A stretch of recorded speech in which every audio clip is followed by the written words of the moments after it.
نحمدہ ونستعینہ ونصلی ونسلم علی رسولہ الکریم اما بعد فاعوذ باللہ السمیع العلیم من الشیطان الرجیم بسم اللہ الرحمن الرحیم یا ایہا الذین آمنوا اذا نودی للصلاۃ من یوم الجمعۃ فاسعوا الی ذکر اللہ وذروا البیع ذالکم خیر لکم ان کنتم تعلمون۔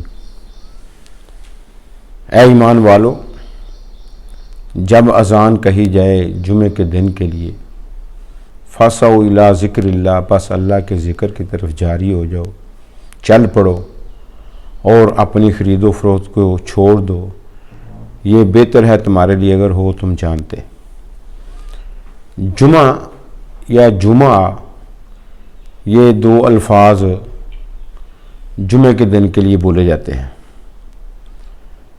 اسد بن زرارہ اس نے انصار کو اکٹھا کیا اور اس نے ان کو واعظ کی، نصیحت کی، اور پھر نصیحت کے بعد اس نے نماز پڑھائی۔ تو اس اکٹھ کی وجہ سے اس نے اس دن کو جمعے کا دن کہا۔ بعض کہتے ہیں کہ جاہلیت کے اندر اس کو عروبہ کہا جاتا تھا، یعنی اکٹھ کا دن۔ کعب بن لؤی ایک عامی تھا، اس نے بیت اللہ کے اندر حرم مکہ کے اندر لوگوں کو اکٹھا کیا، ان کو واعظ کیا، اور واعظ کے اندر کہا کہ ایک نبی ایسا آنے والا ہے کہ جو اسی جگہ پر لوگوں کو اکٹھ کرے گا۔ اس وجہ سے بعض لوگوں نے کہا کہ اس کو جمعہ کہا گیا ہے، لیکن حضرت عبداللہ بن عباس رضی اللہ تعالیٰ عنہ سے روایت ہے، وہ بیان کرتے ہیں کہ اللہ رب العالمین نے تخلیق کی تکمیل جو ہے وہ جمعے کے دن کی، یعنی حضرت آدم علیہ السلام کو اللہ رب العالمین نے تخلیق کی تکمیل کے بعد جو ہے نا وہ پیدا فرمایا، تو اس وجہ سے اس کو جمعے کا دن جو ہے نا وہ دیا گیا ہے۔ اور امام بخاری رحمہ اللہ نے یہ آیت جو ہے نا وہ ذکر کر کے یہ ثابت کیا ہے کہ جمعے کا دن جو ہے یہ فرض اس لیے اللہ رب العالمین نے کیا ہے تاکہ لوگ اس کے اندر اللہ کی بندگی جو ہے وہ کریں اور اللہ رب العالمین کی عبادت کو بجا لائیں۔ تو امام بخاری رحمہ اللہ نے استدلال جو ہے وہ قرآن مجید کی آیت سے اس کی فرضیت پر کیا ہے۔ تو اب اللہ رب العالمین نے ایمان والوں کو مخاطب کرتے ہوئے فرمایا کہ اے ایمان والو، جب جمعے کے دن کے لیے اذان کہی جائے تو پھر اللہ کی یاد کی طرف چل پڑو اور اپنی خرید و فروخت جو ہے وہ چھوڑ دو، یہ بہتر ہے تمہارے لیے ان کنتم تعلمون، اگر تم جانتے ہو۔ اب رہا یہ مسئلہ کہ جمعے کے دن کرنے والے کیا کیا کام ہیں۔ نبی کریم صلی اللہ علیہ وسلم کی مختلف احادیث ہیں جن سے یہ ثابت ہوتا ہے کہ انسان جو ہے جو جمعے کے لیے آتا ہے، نبی کریم صلی اللہ علیہ وسلم اذا جاء احدکم الی الجمعۃ فلیغتسل، جب تمہارا ایک جمعے کی طرف آئے تو وہ غسل کر کے آئے۔ اور پھر اس کی فضیلت اللہ کے نبی صلی اللہ علیہ وسلم نے علیحدہ سے بھی بیان کی۔ آپ نے فرمایا کہ جو جمعے کے دن غسل جنابت کرتا ہے پھر وہ پہلی گھڑی کے اندر آتا ہے فَكَأَنَّمَا قَرَّبَ بَدَنَةً، اس کو اللہ اتنا ثواب دیتا ہے کہ وہ اس نے اونٹ ذبح کیا۔ اور جو دوسری گھڑی کے اندر آتا ہے اس کو اللہ اتنا ثواب دیتا ہے کہ جس طرح اس نے گائے کو ذبح کیا۔ اور جو تیسری گھڑی کے اندر آتا ہے اللہ اس کو اتنا ثواب دیتا ہے گویا کہ اس نے ایک مینڈا جو ہے وہ ذبح کیا۔ اور جو چوتھی گھڑی کے اندر آتا ہے تو اس کو اللہ اتنا ثواب دیتا ہے گویا کہ اس نے ایک مرغی جو ہے وہ اس کو ذبح کیا۔ اور جو پانچویں گھڑی کے اندر آتا ہے اس کو اللہ رب العالمین اتنا ثواب دیتا ہے گویا کہ اس نے ایک انڈے کی قربانی جو ہے وہ دی۔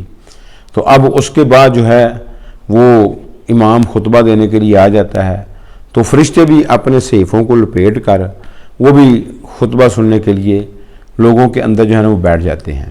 اسی طریقے سے مسواک کرنا، یہ جمعے کے دن اللہ کے نبی صلی اللہ علیہ وسلم اس کا خاص اہتمام کیے جاتے تھے۔ خوشبو لگانا اور اچھے کپڑے جو اس کے پاس ہیں ان کو زیب تن کرنا۔ نبی کریم صلی اللہ علیہ وسلم نے فرمایا کہ یہ جو جمعے کا دن ہے یہ اللہ رب العالمین نے ہمیں اس کی ہدایت دی۔ ہم سے پہلے یہود اور نصارہ آئے اور انہوں نے کیا کیا کہ اللہ رب العالمین نے ان کے سامنے جمعے کا دن پیش کیا تو یہودیوں نے کہا کہ نہیں، ہمیں ہفتے کا دن دے دو۔ اور عیسائی آئے، ان کو اللہ رب العالمین نے جمعے کا دن دیا تو انہوں نے کہا ہمیں اتوار کا دن دے دو۔ تو اللہ رب العالمین نے جب ہم آئے تو ہماری رہنمائی جمعے کے دن کے لیے کر دی۔ اب یہودی جو ہیں وہ ایک دن بعد میں جنت کے اندر جائیں گے، اور عیسائی جو ہیں وہ 2 دن بعد ہم سے جنت کے اندر جائیں گے۔ اس دن کی فضیلت یہ ہے کہ ہم نے اس کو قبول کیا، اللہ رب العالمین ہمیں ان سے پہلے جنت کے اندر داخل کرے گا، حالانکہ ہم آئے بعد میں ہیں، لیکن ہم نے دن جو ہے وہ پہلے والا قبول کر لیا۔ اس وجہ سے اللہ رب العالمین ہمیں یہودیوں سے 1 دن پہلے اور عیسائیوں سے 2 دن پہلے جو ہے وہ جنت کے اندر داخل کرے گا۔ تو اس دن کی بہت زیادہ فضیلتیں پیارے پیغمبر جناب محمد الرسول اللہ صلی اللہ علیہ وسلم سے منقول ہیں۔ تو انسان جو ہے وہ جمعے کے دن جمعے کی تیاری کرے اور جمعے کا اہتمام کرے، اور وقت کے اوپر جو ہے وہ مسجد کے اندر پہنچے، نفل و نوافل پڑھے، جتنے بھی اس کو میسر آئیں وہ نفل ادا کرے، اور اس کے بعد اللہ رب العالمین کا ذکر جو ہے وہ سنیں، امام کا خطبہ خاموشی کے ساتھ سنیں، تو اللہ رب العالمین ایسے خوش نصیب کو جمعے سے لے کر دوسرے جمعے تک 8 دن کا ثواب عطا کرتا ہے۔ اور ایک روایت کے اندر یہ بھی آتا ہے کہ اللہ رب العالمین 3 دن کا اضافی ثواب جو ہے اس کو عطا کرتا ہے، یعنی ایک جمعہ ادا کرنے کی وجہ سے اللہ رب العالمین 10 دنوں کا ثواب انسان کو عطا کرتا ہے۔ تو یہ اللہ رب العالمین کی طرف سے عطیہ ہے اور انعام ہے۔ تو اللہ سے دعا کرنی چاہیے کہ اللہ رب العالمین یہ چیزیں ہمیں حاصل کرنے کے اللہ توفیق عطا فرمائے۔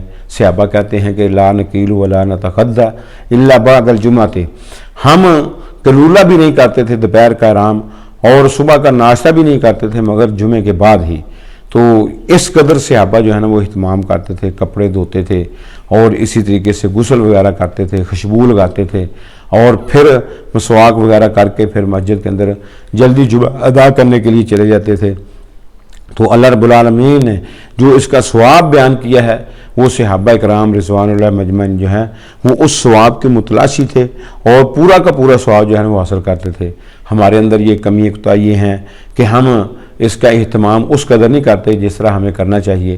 تو اللہ سے دعا ہے کہ اللہ رب العالمین اس کے پورے اہتمامات کے ساتھ ہمیں جمعے کے اندر حاضری اللہ دینے کی توفیق عطا فرمائے، اور جو تقاضے ہیں کتاب و سنت کے اللہ ان کو پورا کرنے کی توفیق عطا فرمائے۔ اقول قولی ھذا سبحانک اللہم و بحمدک اشہد ان لا الہ الا انت استغفرک و اتوب الیک۔